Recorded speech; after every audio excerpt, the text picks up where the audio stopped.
రూపాయలు లంచం తీసుకున్నారు అంటూ ఆధారాలను ప్రొవైడ్ చేస్తే ప్రతి 1000 రూపాయలకు ఒక ₹1,00,000 బహుమతి ఇస్తానంటూ సీఎం విజయ్ సెన్సేషనల్ డెసిషన్ అనుకోవచ్చు.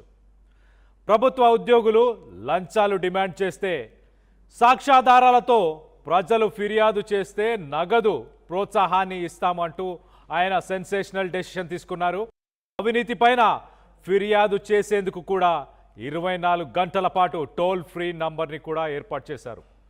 ప్రభుత్వ ఆఫీసుల్లో లంచాలకు చెక్ పెట్టేందుకు ప్రజలనే అవినీతి నిరోధక సైన్యంగా మార్చేస్తూ కొత్త స్కీమును తీసుకొచ్చారు విజయ్ నిర్ణయంతో అవినీతి ఉద్యోగుల్లో భయం మొదలైంది. విజయ్ తీసుకున్న నిర్ణయంపై దేశవ్యాప్తంగా చర్చ నడుస్తుంది. విజయ్ తీసుకున్న ఈ డెసిషన్ని మీరందరూ కూడా స్వాగతిస్తున్నారా? అవినీతి చేసే అధికారుల గుట్టు రట్టు చేయడం ప్రజల చేతుల్లోనే ఇప్పుడు ఉంటే దాన్ని మీరు ఎలా స్వాగతిస్తారా? దీనికి సంబంధించి మరింత డీటెయిల్గా మాట్లాడుకునే ప్రయత్నం చేద్దాం.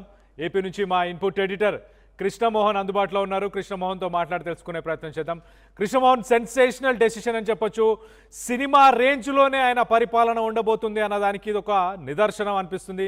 సినిమాలో ఒకే ఒక్కడు కావచ్చు, ఇలాంటి సినిమాలు మనం చూసాం సెన్సేషనల్ డెసిషన్స్. ఇప్పుడు 1000 రూపాయలు లంచం తీసుకున్నారని ఒక ప్రూఫ్ ప్రొవైడ్ చేస్తే చాలు ₹1,00,000 ప్రభుత్వం ఇస్తా అంటుంది. సో ఎలా చూడాలి విజయ్ డెసిషన్ని? అండ్ ఈ డెసిషన్ని తమిళ ప్రజలు ఎలా స్వాగతిస్తున్నారా?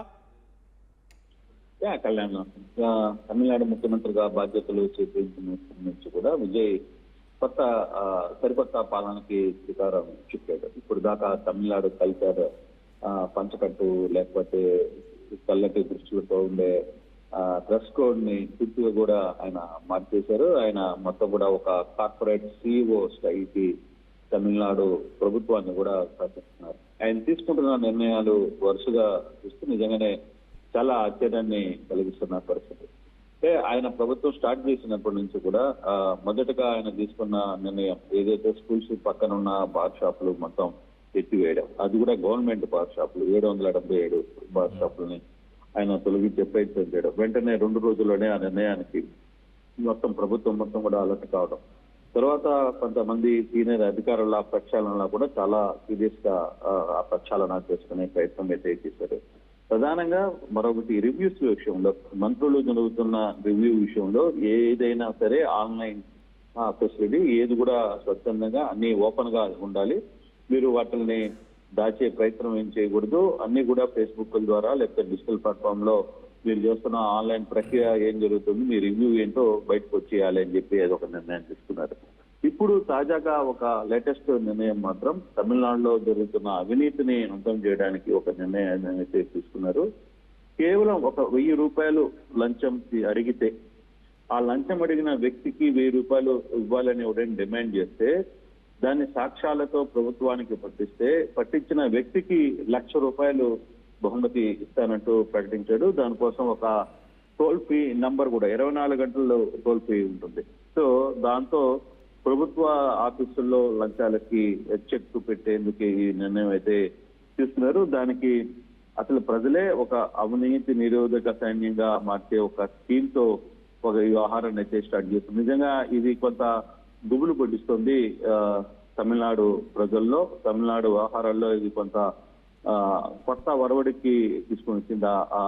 ఆ టోల్ ఫ్రీ కూడా అందుబాటులో ఉండేలా 1800 తర్వాత 425-1555 అనే ఒక ప్రత్యేక టోల్ ఫ్రీ నంబర్ కూడా దీంట్లో ప్రవేశపెట్టారు. ఇక మీదట ఎవరైనా సరే ప్రభుత్వ కార్యాలయాల్లో ఒక ₹1,00,000 డిమాండ్ అడిగినా దాన్ని సరైన ఆధారాలతో అధికారులకు అందిస్తే ₹1,00,000 గవర్నమెంటే ఆ వ్యక్తికి బహుమతి ఇస్తుంది.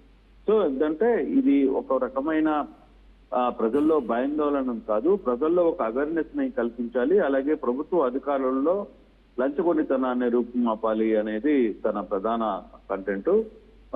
ఇది ఎంతవరకు రిజల్ట్స్ వస్తుంది అనేది చూడాలి. నిజంగా ఈ వ్యవహారం పబ్లిక్ నుంచి కానీ వస్తే ప్రభుత్వ శాఖలో జరిగే విపరీతమైన అవినీతి దీంట్లో కొంత కట్టడి చేయొచ్చు అనేది చాలా క్లియర్ గా చెప్తున్నారు. పబ్లిక్ ని చైతన్యపరచాలి, పబ్లిక్ ని ఈ వ్యవహారంలో కొంచెం ముందుకు నడపాలి అనేది చాలా క్లియర్ గా చెప్తున్నారు. ఇది ఏ విధంగా వర్కౌట్ అవుతుందో చూడాలి. కానీ కళ్యాణ్ ఒక రకంగా విజయ్ తీసుకుంటున్న కొన్ని నిర్ణయాలు ప్రభుత్వ వ్యవహారంలో కొంత ఇష్యూస్ వచ్చే పరిస్థితి కనబడుతున్నా అది ఏ విధంగా ఉంటుంది, ఎట్లా రాబోతుంది అనేది ఇప్పుడు చెప్పలేం. బట్ కొంత అంటే ఓట్ బ్యాంక్ వ్యవహారంలో చూసుకుంటే మాత్రం కొంత ఇబ్బందులు తప్పవు అతనికి. ఓట్ బ్యాంక్ వ్యవహారాల్లో చూసుకుంటే ఇవి కొన్ని తప్పవు అనేది చాలా క్లియర్ గా అర్థమవుతుంది. ఇటువంటి ఇష్యూస్ ని ఏ విధంగా ముందుకు వెళ్ళాలి, ఎట్లా తీసుకువెళ్తారు, కొంత కఠినమైన నిర్ణయం. అంటే ప్రభుత్వ ఉద్యోగుల్లో వ్యతిరేకత వస్తాయి. అందులో మరో వ్యవహారాన్ని కూడా ఈ రోజు నుంచి కొత్త అమలు ఇంకోటి చేస్తున్నారు కళ్యాణ్. 10 గంటలకి మామూలుగా ముఖ్యమంత్రి అయినప్పటి నుంచి కూడా విజయ్ 9:45 కల్లా సెక్రటరియట్ ఆఫీస్ కి చేరుకుంటున్నారు. సాయంత్రం 6 గంటలకి ఆయన వెళ్ళిపోతున్నారు. సో అలాగే ఈ రోజు నుంచి ప్రభుత్వం సెక్రటరియట్ లో పనిచేసే వాళ్ళు, ప్రభుత్వ కార్యాలయంలో పనిచేసే వాళ్ళు 10 గంటల కల్లా ఎవరైనా సరే ఆఫీస్ లో లేకపోతే ఆఫీస్ సెక్షన్ ఏదైతే టైం ఉందో 10 to 6 వరకు వాళ్ళ పని సమయంలో ఎవరైనా అందుబాటులో లేకపోతే దానికి సంబంధించిన ఒక ప్రత్యేక డేటా నేరుగా ముఖ్యమంత్రి కార్యాలయానికి వెళ్ళిపోద్ది. వీళ్ళు పలానా దగ్గర లేరు, పలానా టైంలో వీళ్ళు రాలేదు అనే ఆహారాన్ని కూడా ముఖ్యమంత్రి కార్యాలయం దగ్గరికి వెళ్తుంది. అందుకే ఇప్పుడు ఇమీడియట్ గా 10 గంటల కల్లా ప్రతి ఒక్క ఉద్యోగి విధుల్లో ఉండాలనే నిర్ణయం ఈ రోజు నుంచి కూడా ప్రారంభించబోతున్నారు. సో ఇవన్నీ కూడా కొంత ఒక సెక్టర్ ఆఫ్ లైన్ ని ప్రభుత్వం లైన్ చేయాలి. అల్పత్వం అనుకోండి, లేకపోతే ప్రజల్లో ఉన్న కొంత అవేర్నెస్ లేకపోవడం కావచ్చు, ఇవన్నిటినీ కొంత లైన్ సెట్ చేయాలనేది విజయ్ క్లియర్ గా వ్యవహారం మీద ముందుకు తీసుకుపోతున్నారు. రాబోయే రోజుల్లో ఏ విధంగా ఉండబోతుంది అనేది చూడాల్సిన పరిస్థితి అయితే కృష్ణమోహన్, ఇక్కడ విజయ్ పరిపాలన కొంత డిఫరెంట్ గా కనిపిస్తుంది. నార్మల్ గా పొలిటీషియన్స్ గతంలో మనం చూసాము, కొంత పాత ఎంజీఆర్ లేకపోతే జయలలిత ఇలాంటి వాళ్ళు తప్పించి ఈ రకమైన పాలిటిక్స్ అంటే ఈ రకమైన అడ్మినిస్ట్రేషన్ చేంజెస్ కానీ స్ట్రక్చరల్ చేంజెస్ కానీ ఈవెన్ సీఎంగా ఓత్ తీసుకున్నప్పుడు కూడా ఒక మాట చెప్పాడు, 100% ట్రాన్స్పరెన్సీని మెయింటైన్ చేస్తాను నేను ప్రజల కోసం, అప్పు విషయంలో కావచ్చు, ఫండ్స్ విషయంలో కావచ్చు.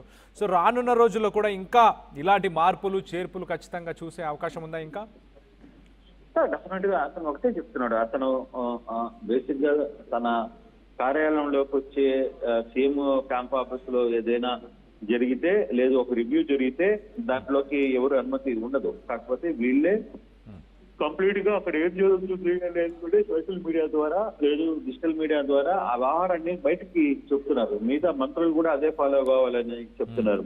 మీరు రివ్యూస్ జరుగుతున్నప్పుడు మనం ఏదైతే దాచుకోవాల్సిన అవసరం లేదు, ప్రజలకు కూడా ఏం జరుగుతుందో అర్థం చేసుకోవాలి, ప్రజలకు కూడా తెలియాలి. అసలు మనం ఏం చేస్తున్నాం అనేది ప్రజలకి తెలియకపోతే మనం ఎంత చేసినా దానివల్ల ప్రయోజనం ఉండదు అని. అయితే ఇంత ఇష్యూ జరుగుతోంది. కానీ మరోవైపు స్టాలిన్ నిన్న కొన్ని కీలకమైన వ్యాఖ్యలు అయితే చేశారు. ప్రభుత్వం మరి కొన్ని రోజుల్లో విజయ ప్రభుత్వం కూలబడిపోతుంది, కూలబోబోతుంది, మీరందరూ సిద్ధంగా ఉండండి అని. అది ఒక ఇండికేషన్ ఇవ్వడం ఏంటి అనేది కొంత చర్చ జరుగుతుంది. ఆ ఇండికేషన్ ఎలా ఉండబోతుంది అనేది చూడాలి. ఎందుకు స్టాలిన్ విజయ్ ప్రభుత్వం త్వరలోనే కూలబోతుంది అని చెప్పడానికి గల కారణాలు ఏంటి, ఏం జరగబోతుంది దాని వెనకాల అనేది చూడాల్సిన పరిస్థితి అయితే ఉంది. బట్ ఎనీహౌ విజయ్ తీసుకుంటున్న నిర్ణయాలు మాత్రం తమిళనాడులో కొంత ప్రతిరోజు ఒక సంచలనంగానే మారుతుంది. ఈ వ్యవహారాన్ని ప్రజలు ఎంతవరకు యాక్సెప్ట్ చేస్తారు, లేదు ప్రజలు ఇది అంతా ఉండి ఒక సెటప్ డ్రామాగా చూస్తారా, లేకపోతే ఇది పూర్తిగా కూడా తన స్టైల్లోనే వర్క్ చేస్తాడనేది వస్తుందా అనేది చూడాల్సిన పరిస్థితి అయితే కనపడుతుంది. అయితే కృష్ణమోహన్, ఇప్పుడు విజయ్ తీసుకున్న ఈ డెసిషన్ అంటే ఒక 1000 రూపాయలు లంచం తీసుకున్నా కూడా దాన్ని మీరు డెఫినెట్గా మీరు దాన్ని కంప్లైంట్ చేయొచ్చు. దానికి సాక్ష్యాధారాలు కనుక మీరు తీసుకోగలిగితే కంప్లైంట్ చేస్తే 1,00,000 రూపాయలు ప్రభుత్వం ఇవ్వడానికి సిద్ధంగా ఉంది అంటూ ఆయన చేసిన ఇలాంటి సెన్సేషనల్